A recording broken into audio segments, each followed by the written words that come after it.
मित्रों नमस्कार। मैं डॉक्टर वीपी त्रिपाठी अपने YouTube चैनल पर आप सभी मित्रों का हार्दिक स्वागत करता हूं। मित्रों, आज का विषय है पानी जमाने की आसान विधि। यद्यपि आप इस शीर्षक से अवश्य ही चकित हो रहे होंगे कि पानी जमाने की ऐसी कौन सी विधि है और ऐसा कौन सा पानी है जिसको जमाने का जिक्र मैं आपके सामने प्रस्तुत कर रहा हूं। मित्रों, बहुत सारे मित्रों के आए दिन मेरे पास फ़ोन आते रहते हैं कि मेरी उम्र इतनी हो गई है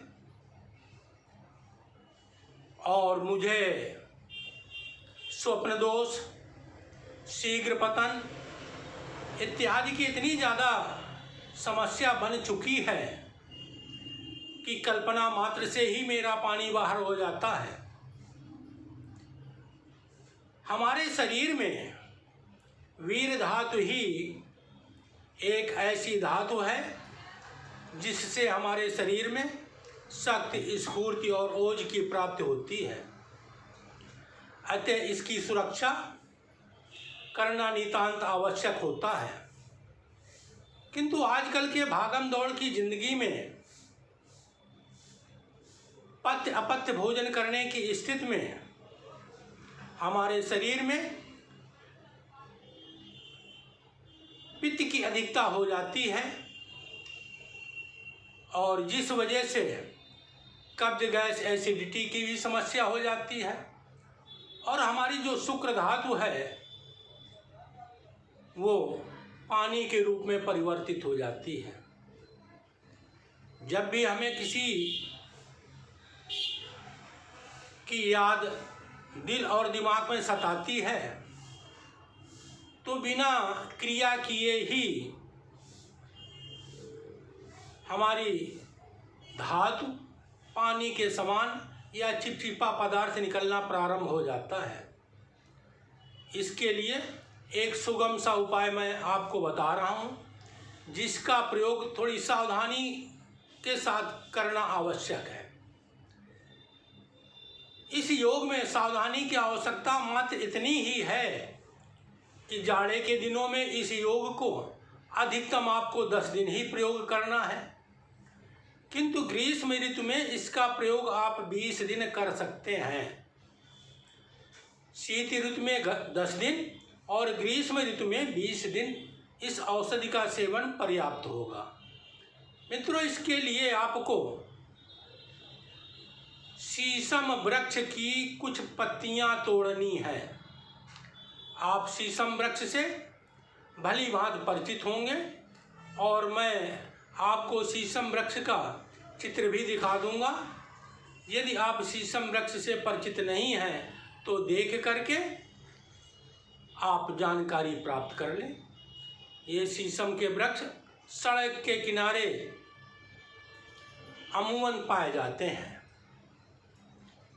सुबह के वक्त आप ताजे मुलायम हरे पत्ते कुछ तोड़ लें और तोड़ने के बाद इन्हें साफ कर लें और इसे छाया में अच्छे ढंग से सुखा लें।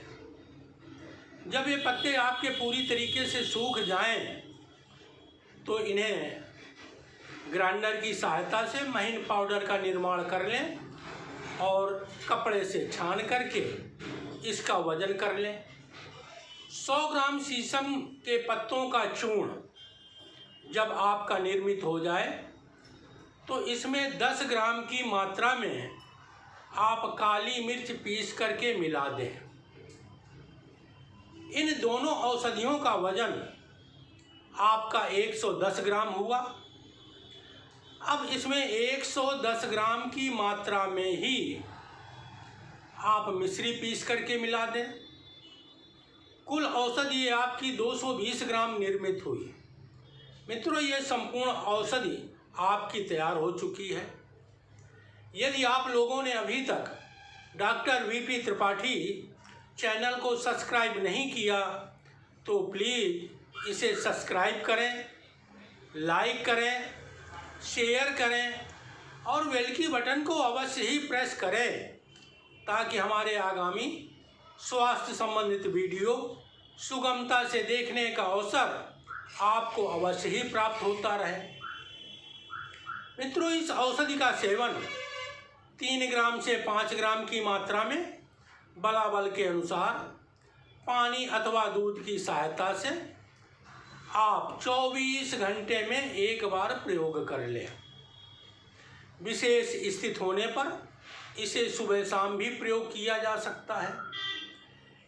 इस औषधि के प्रयोग से आप देखेंगे कि कुछ ही दिनों में आपकी शुक्र धातु इतनी गाढ़ी हो गई है कि जिसकी वजह से आपका स्वप्न दोष, शीघ्र पतन आदि की समस्या स्वतः ही समाप्त हो गई है।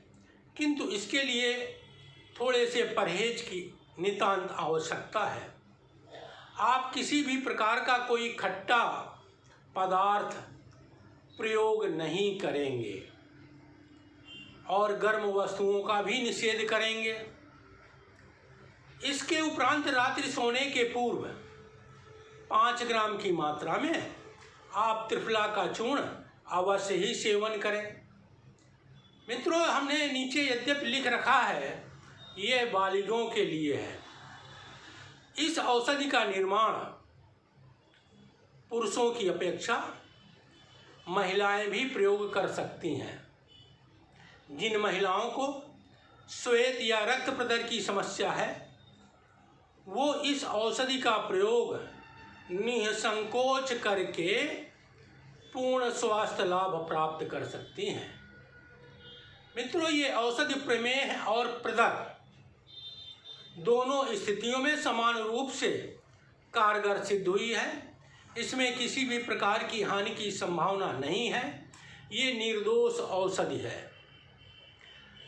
जो बहन बेटियां निरंतर बहुत दिनों से श्वेत या रक्त प्रदर से पीड़ित हैं उन्हें इस औषधि का प्रयोग अवश्य ही करना चाहिए।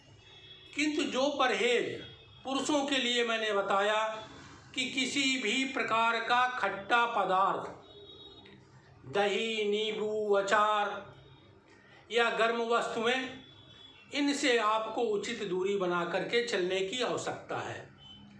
महिलाओं को जहाँ तक हो सके थोड़ा चावल से भी यदि परहेज कर लेंगी तो लाभ और शीघ्र होगा। मित्रों, इसके उपरांत भी यदि कोई और असुविधा आप समझें तो हमारे मोबाइल नंबर 9415474531 पर निसंकोच संपर्क कर सकते हैं। मित्रों, धन्यवाद। जय आयुर्वेद, जय धन्वंतरि।